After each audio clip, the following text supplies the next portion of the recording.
Okay, saya waktu Sinta ni, saya dapat inisiatif untuk buat satu local platform. Sama, tak ada sama, dia macam Fiverr tapi dia local. So kita dah tak support Israel lah. Tahu bang, tapi kita cuba compete bang. Dia InsyaAllah 1 hari bulan akan meluncur. 1 hari bulan November akan meluncur dekat Play Store dan juga App Store. So ramai yang early access kita tu, ramai yang komen benda ni boleh pergi jauh. Selain tu boleh tak cerita sikit dalam job tepi ni kan, apa lagi features yang ada selain macam contoh saya pandai buat website kan. Ini saya boleh buka app tu, register, masukkan website saya, masukkan servis saya pandai buat website apa semua.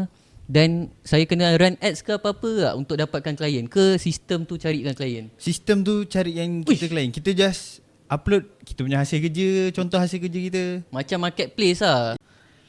Lagi satu, dia bukan ada freelance job